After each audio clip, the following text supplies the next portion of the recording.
Merhabalar arkadaşlar, kanalıma hoş geldiniz. Bugün yine sizlere hem farklı hem de çok kolay bir saç bandı modeliyle geldim. Önümüz yaz olduğu için de hem bandana hem de saç bandı anlatmam konusunda istek oluyor. Ben de farklı modelleri, güzel modelleri sizlerle paylaşmaya devam edeceğim bir süre daha. Şöyle yine çok basit, gördüğünüz gibi 6 tane küçük motiften oluşturduk saç bandımızı. Hem yetişkinler hem kız çocuklar için ideal bir boyutta. Dediğim gibi zaten ördüğümüzde sizlerle paylaşacağım. Nasıl küçük, nasıl büyük yapabileceğiniz konusunda malzemeyi de söylemek istiyorum. Yine koton iplerle çalıştım. Herhangi bir markanın koton ipleriyle tuhafiyelerde rahatlıkla bulacağınız koton ipleriyle sizler de bandananızı yapabilirsiniz. Şimdi sarı ve yine açık ekru krem rengiyle çalışacağım. Tığımda 2,5 milim bir tığ kullandım. Silik olduğu için pardon 2 milim bir tığ, silik olduğu için net görünmüyor arkadaşlar. Şimdi hemen yapımına geçmek istiyorum bandanamızın. Öncelikle motiflerimizi hazırlayarak başlayacağız. Tek tek ben 6 tane motif hazırladım.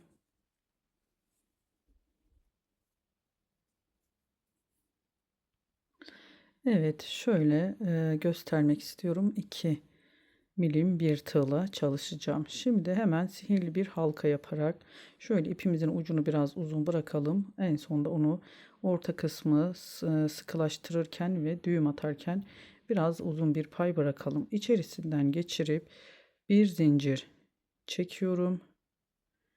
Bir sık iğne yapıyorum. İlk sık iğnemizi yaptık. Çiçeğimizin renkli tam motifimizin orta kısmını oluşturuyoruz şu anda. Bir zincir çekiyorum. Tığımın başını alıp yarım trabzan. Üçünü birlikte çıkarıyoruz. Tekrar şimdi tığımı iki kez dolayıp ipimi önce 2, sonra 2, sonra 2, 3 seferde üçlü trabzan yapıyoruz. 2 tane yapacağız bu üçlü trabzanı. 3 seferde çıkıyoruz arkadaşlar. 2 2 çıkarak 2 tane de üçlü trabzan yaptık. Şimdi 3 kez tığımızı ipimizi doluyoruz. Bakın 1 2 3 tığımızdaki ilmekle birlikte 4 oluyor. Yine bunu da dörtlü trabzan 4 seferde çıkacağız. 2 3 ve 4. Tekrar yine 3 kez dolayıp 2 tane de bu şekilde dörtlü trabzan yapıyoruz.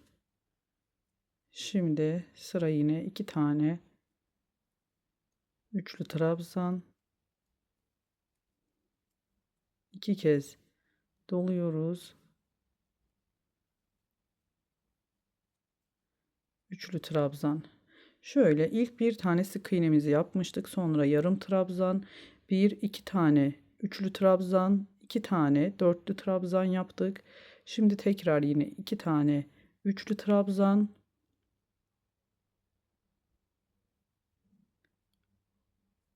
Şimdi yarım trabzan yapıyoruz. Bir zincir çektik. Aynı sihirli halka içerisine bir sık iğne yapıp kapattık. İlk yaprağımızı oluşturduk. Ortadaki renkli olan kısmını. Şimdi bir zincir çekiyoruz. Tekrar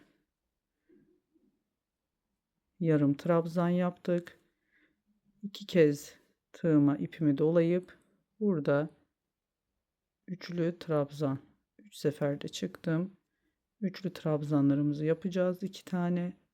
Sonrasında 3 kez tığımıza doluyoruz. 2 3 2 tane de 4 seferde çıktığımız trabzanlarımızı yapıyoruz. Bu ikinci.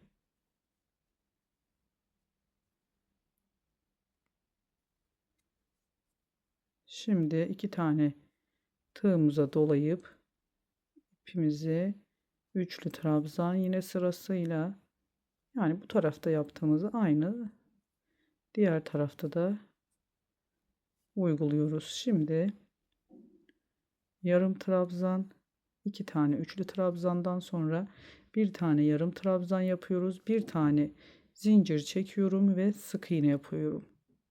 Tekrar bir zincir çektim. Yine yarım trabzanla üçüncü yaprağımı başlıyorum çiçeğimin. Tekrar yarım trabzandan sonra iki kez tığıma doluyorum ipimi. Üçlü trabzan. İki kez bunu örüyoruz. Sonrasında 3 kez dolayıp 2 tane de dörtlü trabzan, 4 seferde çıktığımız trabzanımız olacak. Bakın 3 kez tığıma dolayıp önce 2, bu ilk çıktık, ikinci çıkıyoruz. Üçüncü ve 4 seferde çıktık. Yine bunu bir kez daha yapıyoruz. Bu şekilde 4 tane yaprağımız oluşacak. Tekrar 2 tane 3 seferde çıktığımız trabzanlarımız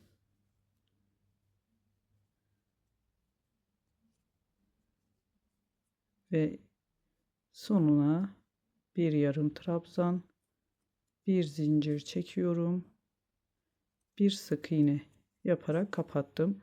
Üçüncü yaprağımı da tekrar dördüncü yaprağıma geçtiğimde bir zincir çekiyorum, bir tane yarım trabzan yaparak başlıyoruz. Yine aynı diğer yapraklarda yaptığımız gibi iki tane üçlü trabzan,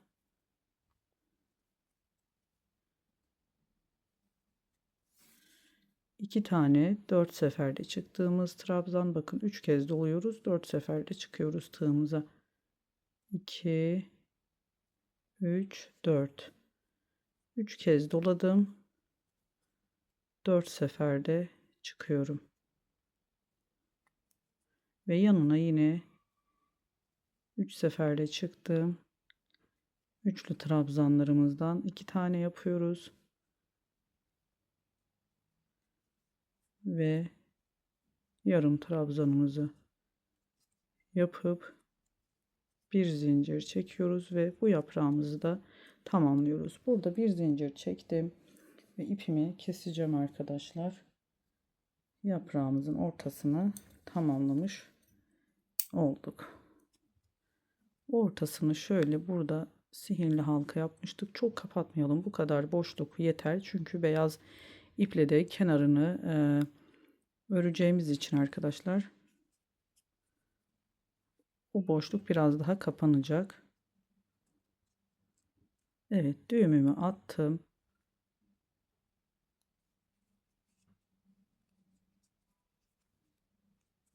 Arkadan iplerimi şöyle ince bir tığla temizliyorum. Şöyle çiçek yanlarından geçirerek ters tarafından çiçeğimizin iplerimizi temizleyerek şimdi üst kısmına geçeceğiz. Evet, 4 yapraktan oluşan minik bir çiçeğimiz oldu. Şimdi hemen kenar kısımlarını öreceğiz. Öncelikle bir tane düğüm atıyorum ve şöyle yaprağımızın iyice göstermek istiyorum. Bakın 2 tane üçlü trabzan ördük. Bakın ilk yarım trabzanımız, 2 tane üçlü trabzan, bu 2 tane de dörtlü trabzan vardı ördüğümüz. Bu hemen 2 4 seferde çıktığımız trabzanın tam ortasına tepe noktayı bulup 2 dörtlü trabzan yapmıştık. Bunun ikisinin arasına sabitliyoruz. İpimizi 3 zincir çektim. Tığımı bir kez dolayıp tam bu çiçeğimizin yaprakların tam arasından orta yuvarlaktan geçirip bir tane ikili trabzan yapıyorum. Bu arada yine 2 zincir çekiyorum. Aynı yere tekrar bir tane ikili trabzan yaptım. Burada bir yuva oluşturduk. Yine 3 zincirle diğer yaprağımızın ortasını bulup bakın tekrar göstermek istiyorum.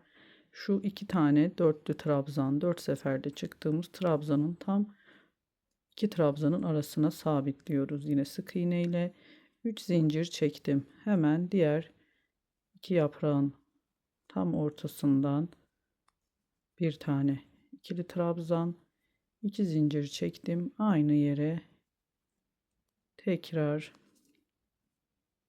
bir tane ikili trabzan yapıyoruz. Bir yuva oluşturduk. Yine 3 zincirle tekrar bu çiçeğimizin hemen orta noktasını buluyoruz.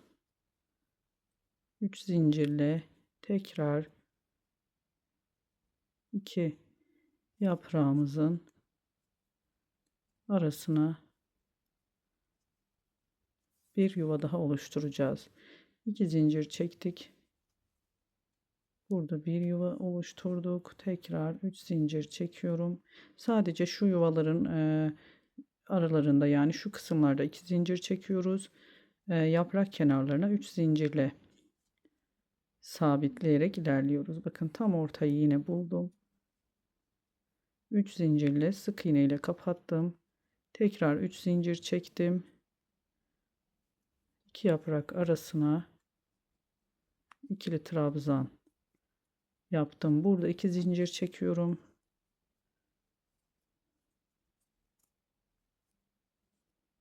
Aynı yere tekrar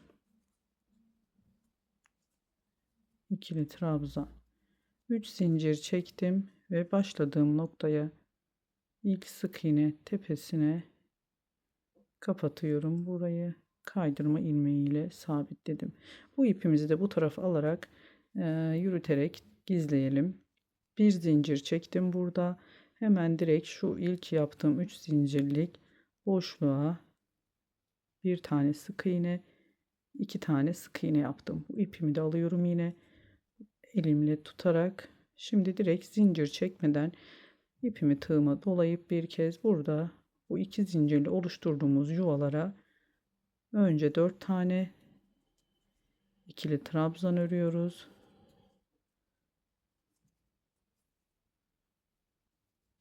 4, 1 2 3 4, sonra 2 zincir çekip aynı yuvaya tekrar 4 tane daha ikili trabzan örüyoruz. Burada köşelerimizi, motifimizin köşelerini oluşturuyoruz. 2 3 4 ve şimdi bu ipimizi artık keserek kısaltacağız. Hemen diğer yanındaki 3 zincirlik boşluğa bir sık iğne, 2 tane sık iğne yaptık. Direkt yine diğer 3 zincirlik boşluğa 1 2 sık iğne, ikişer tane sık iğne. Bu 3 zincirlik yapraklarımızın kenarlarında oluşturduğumuz 3 zincirlik boşluklara ikişer tane sık iğne örerek sürekli bu şekilde ilerleyeceğiz. Bu arada oluşturduğumuz 2 zincirlik yuvalara da önce direkt 4 tane trabzan yapıyoruz. Hiç zincir çekmeden geçiş yapıyoruz. 3 4 2 zincir çekiyorum. Tekrar böyle ışık bir açıyor bir kapalı oluyor arkadaşlar. Bu havadan kaynaklı. Cam pencere kenarında olduğum için hava parçalı bulutlu. Bu yüzden de e, kameraya da yansıyor. O yüzden kusura bakmayın, yani benle alakalı bir sıkıntı değil. Tamamen havayla ilgili bir sorun. Hemen buraya yine 4 zincir 4 tane trabzan yaptık. İkinci köşemizi de oluşturduk. Yine 2 sık iğne bu tarafa, 2 sık iğne de yine yaprağımızın diğer tarafına yaparak üçüncü köşemize geçiyoruz. Aynı 4 tane trabzan ördükten sonra 2 zinciri tam ortasında 2 zincir çektik.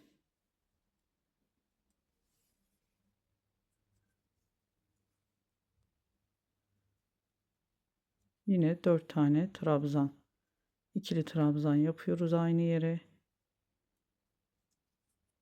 Bu şekilde üçüncü köşemizi de oluşturduk.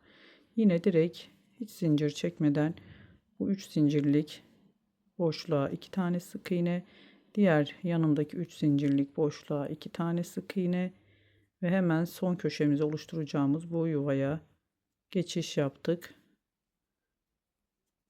2 3, 4 tane ikili trabzan,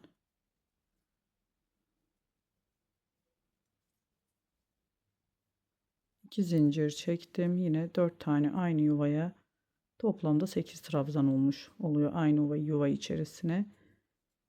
4 tane daha ikili trabzan yaptım. Son böyle 3 zincirlik boşluğumuz kaldı.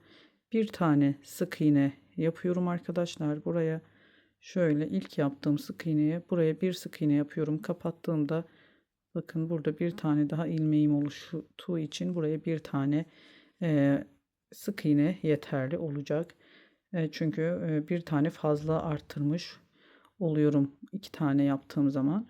İlk yaptığım sık iğne tepesine kaydırma ilmeğiyle kapattım. Bir zincir çektim. Ve burada ipimi kesiyorum. Motifimiz tamam.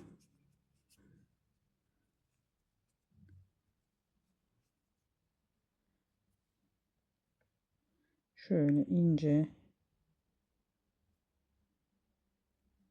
tığımla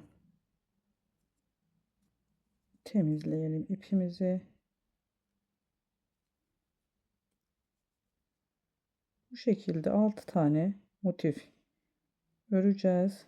Dediğim gibi eğer daha küçük yapmak isterseniz zaten kanalımda birkaç tane daha saç bandı modeli var. Aynı ölçülerde hemen hemen standart.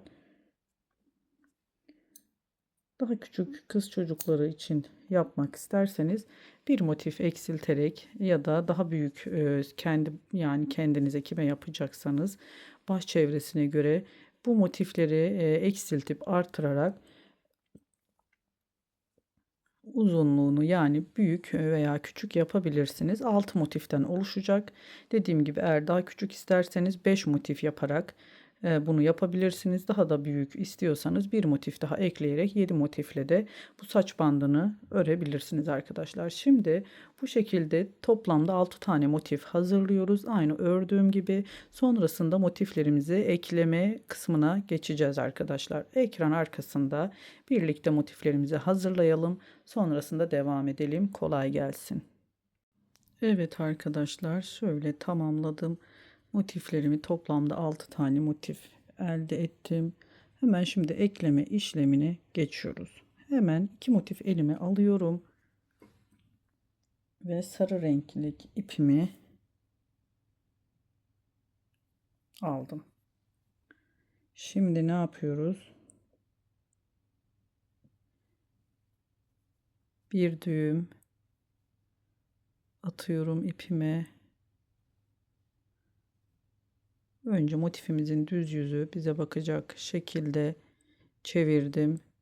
Bakın şu iki zincirli çektiğim oluşturduğum yuva vardı. İlk zincirini şöyle göstermek istiyorum. Arka dalından yani aşağıya doğru bakan şu tek dalına batırıyorum ve diğer motifimi aldım.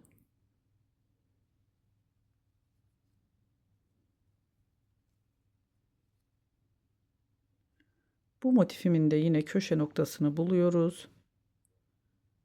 Aynı üstten aşağıya doğru iki zincirli oluşturduğumuz yuvanın ikincisine batarak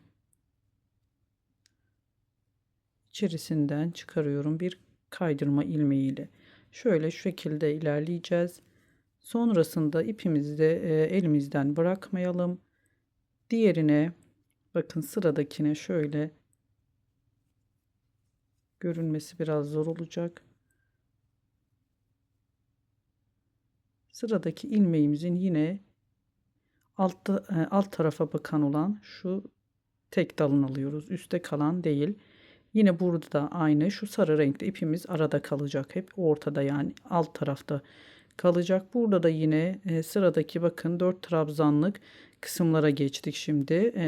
1, 2, 3, 4 sırayla alarak ilmeklerimizi karşılıklı yine aşağıya doğru dış dalı değil iç dalından alarak ipimizi de hepsini birlikte bu şekilde kaydırma ilmeğiyle çıkardım. Şimdi sıradaki yine hemen bakın göründü. iç dalını yukarıdan aşağıya tığımızı geçiriyoruz. Her seferinde sıradakini yine aşağıya bakan iç dalını alıyoruz ve sarı renkli ipimizi içerilerinden geçirerek bu şekilde arada bir kaydırma ilmeğiyle rengimiz birleştirmemiz bu şekilde olacak. Yine sıradaki ilmeğimize üstten aşağıya doğru, burada da aynı yukarıdan aşağıya doğru tığımı tek dalına geçirip hepsini birlikte çıkarıyoruz. Sıradaki ilmeğimi yine aynı şekilde sonuna kadar karşılıklı ilmeklerimizi bu şekilde birleştiriyoruz. Denk gelmesine dikkat edin. Yani iki motifin de aynı ilmeklerini birleştirdiğinizden emin olun. Arada dengesizlik olmasın. Sırasıyla çok basit. Belki yeni başlayanlar biraz ilk başta zorlanabilir arkadaşlar. Ama çözdükten sonra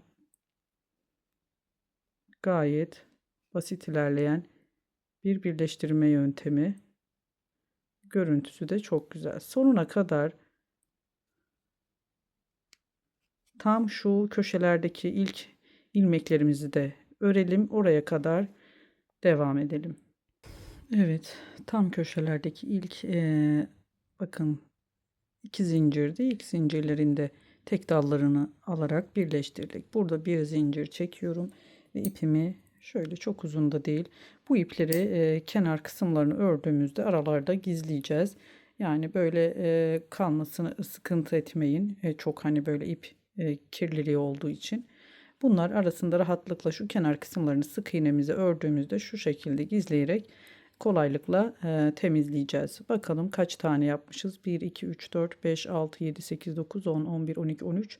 Toplamda 14 tane kaydırma ilmeğimiz olmuş olacak arkadaşlar.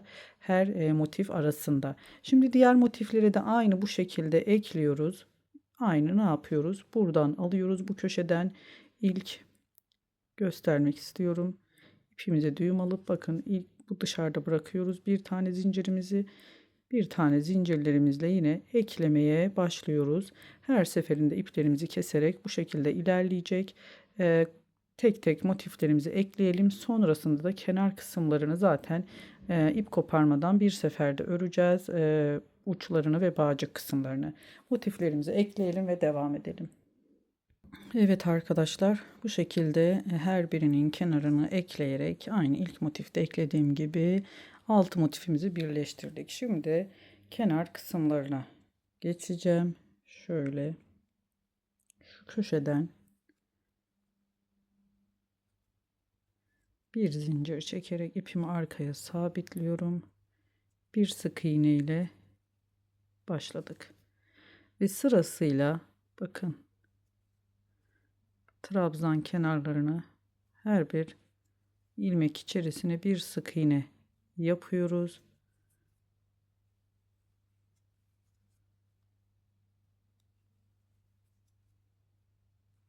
Arkadan da ipimizi yürüterek arada temizliyoruz. Sonra en sonda kalan parçaları da makas yardımıyla keserek temizliyoruz. Burada sık iğne ördüğümüz kısım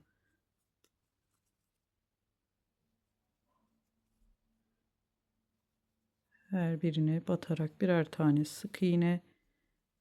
Bu motif üzerine bakın. Son trabzana geldik ve burada bir sık iğne yapıyoruz. Köşelerimize birer tane sık iğne yapıyoruz. Hemen tam diplerine geldim. Kaydırma yapacağım buraya. Diğer dibe kaydırma yaparak geçtim. Yine bu ipim arkada. Bu köşeye geldik. Bu köşeye de yine bir sık iğne ile başladım. Şu arada motiflerimizi birleştirdiğimiz bu renkli kısmın her iki tarafına da diplere birer tane kaydırma ilmeği yapıyoruz. Sonra yine köşelerden birer tane sık iğne örerek devam ediyoruz. Bakın yine trabzan tepelerine ilmeklerimi almaya başladım.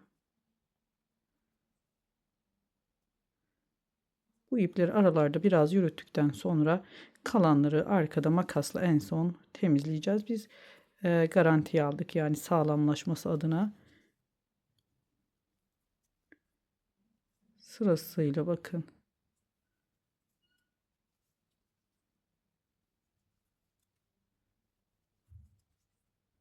Bir tane daha göstereceğim. Bakın tam köşeye geldik. Trabzanlarımın üzerine ördüm. Bu köşedeki boşluğa, yuvaya bir sık iğne ve hemen diplerine bir tane, buradan bir tane, diğer yandan 2 kaydırma yaparak buraya geçtim. Sırasıyla köşeden yine bir tane sık iğne alarak devam ediyoruz. Sonuna kadar bu şekilde ilerleyeceğiz. Bu kaydırmaları yapmamın amacı da motiflerimizin şu ara kıvrımlarının daha belirgin olması. Yani araya şöyle bir görüntü oluştursun diye bu kaydırmaları yapıyorum. Siz dilerseniz dümdüz sık iğne ile de geçebilirsiniz bu üzerine. Şimdi şuraya kadar gelelim arkadaşlar. Bandımızın ilk şu uç kısmını öreceğiz. Orada birlikte devam edeceğiz. Evet, sonuna kadar geldim ve köşeye 2 tane sık iğne yapıyorum. Burayı da başa kadar her bir ilmeğin üzerine bir sık iğne denk gelecek şekilde örüyoruz. Sonrasında uç kısmını öreceğiz. Bu taraftaki bağcık kısmını örüp diğer tarafa geçeceğiz. Hiç ipimizi kesmeyeceğiz. Bakın bu köşede bir tane yaptım. Şimdi geriye döneceğim. Bir sık iğne yaptıktan sonra bir zincir çektim arkadaşlar. Bu ilk sık iğnemiz değil, alt sıradaki ikinci sık iğnemize batıyoruz. Her sırada bir tane sık iğne eksilterek öreceğiz. Bu uç kısmını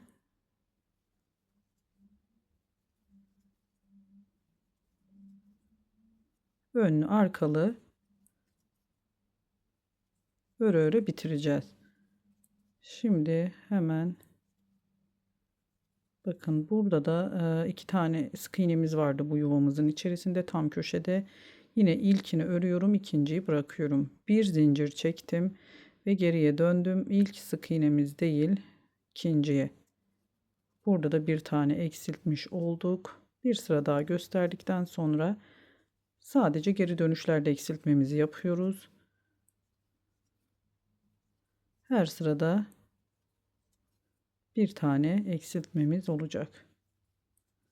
Bakın ördüm. Şimdi bu son sık iğnemi de örüyorum. Bu sıradaki bir zincir çekiyorum ve geriye dönüyorum. İlk sık iğne değil, ikinciye batarak yine devam ediyoruz sonuna kadar.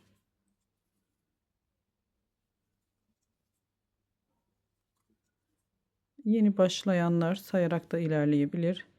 Yanlışlık olmasın. Daha sonrasında sökmemek için.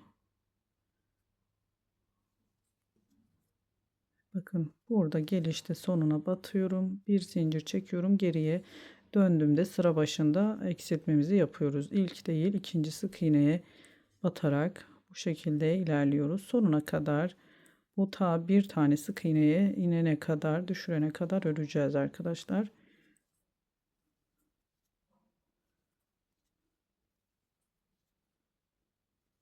Buraya batıyorum. Bir zincir çektim ve geriye döndüm. İlk değil, ikinci sık iğneden devam ediyorum. Bu şekilde eksilene kadar örelim. Evet, sonuna kadar geldim. Bakın son 2 tane sık iğne ördüm burada. Bir zincir çektim. Bir taneye düşürdük. Şimdi dibine değil, hemen tam bu yanındaki sık iğneye bir tane yaparak bu ilk uç kısmını yaptık.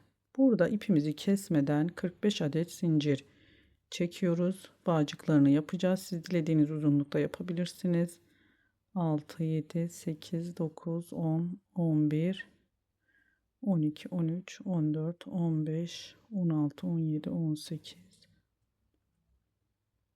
45 adet zincirimi çektim. Hemen 44. zincire kaydırma ilmeğiyle aşağıya doğru her bir zincir içerisine ineceğiz. Sık iğne olarak da bunu çalışabilirsiniz siz. Daha ince bir bağcık olmasını istediğim için ben kaydırma ilmeğiyle iniyorum. Bu şekilde ilk çektiğimiz zincire kadar bu şekilde kaydırma yaparak devam edelim. Evet, tamamını ördüm ve son zinciri de yaptıktan sonra bu sık iğnemizin son yaptığımız sık iğnemize birleştirdik ve sırasıyla arkadaşlar buradan aşağıya kenarlarından kaydırma örerek iniyoruz. Sadece bu uç kısmında bunu yapacağız. İp kesmemek için şöyle, zaten çok da e, belirgin değil. Buradan aşağı inelim. Her bir sık iğneye bir tane her sırada kaydırma yaparak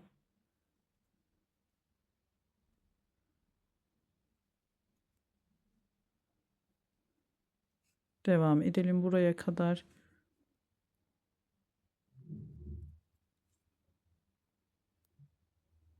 Yanlış tarafa gitmişim arkadaşlar ben. Pardon. Diğer tarafı örecektik.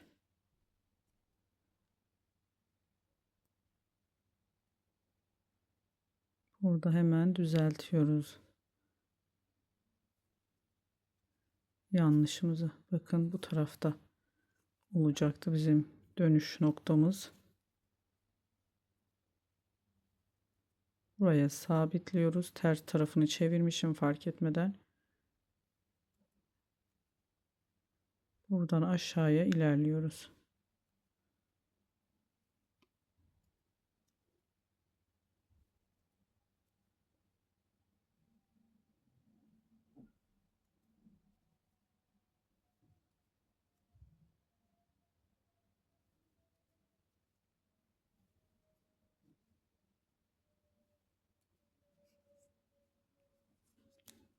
Buraya kadar gelelim. Evet, şimdi de burada köşemizi bir tane sık iğne yapmıştık. Aynı köşeye bir sık iğne yaparak yine bandımızın, saç bandımızın diğer tarafta ne yaptıysak bu tarafta da aynı şekilde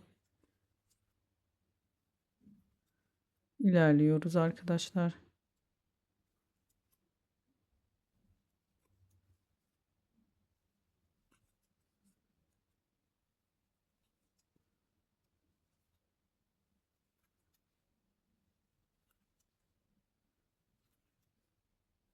Bu köşeye bir tane ve diplerine birer kaydırma ile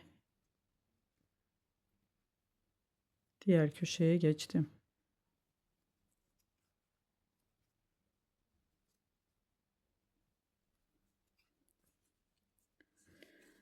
Sonuna kadar yine bu ipimizle bu başa kadar gelelim. Sonrasında diğer uç kısmını, bağcığını yapıp saç bandımızı tamamlayacağız. Evet arkadaşlar, tam köşeye geldik. Yine buraya iki tane sık iğne yaptım.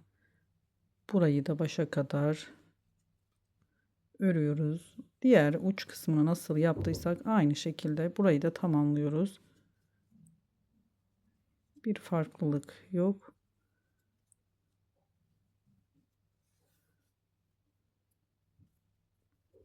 Tabii kısık ayarda bir ütü üzerine bir tülbent koyarak ütü de yaparsanız daha düzgün olacak. Diğerini ben ütülü hali hemen bu köşemizde bir tane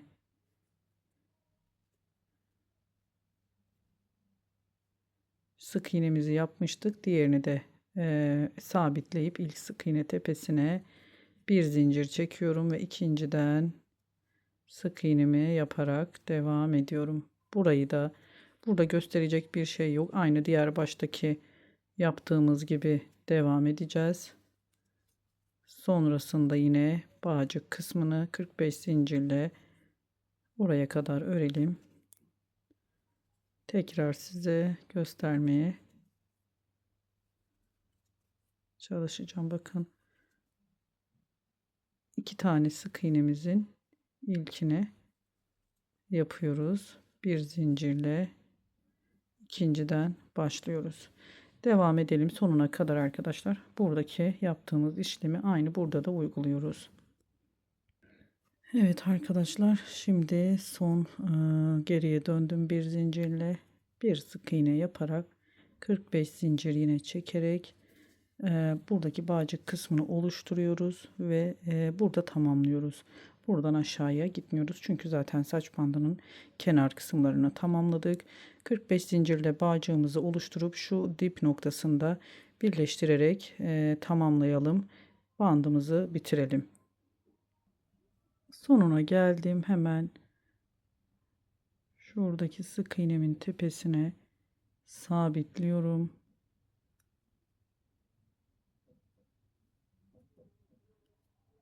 Ve ipimizi kesiyoruz arkadaşlar. İplerimizi temizleyelim. Bakın düz tarafı bu şekilde, ters tarafına kalan zaten örmüştük. Sağlamlaşmıştı. Şöyle kısa kısa kesebilirsiniz. Hiçbir sıkıntı olmayacak. Bu arkada kalan iplerimizi temizleyerek sonuna kadar bitirmiş olduk. Evet arkadaşlar, sonuna kadar temizleyip geldik. İplerimi de temizledim. Bir ütü basıp daha güzel görünmesi için ütü basabilirsiniz. Bu kadardı. Beni sabırla dinlediğiniz için çok teşekkür ediyorum.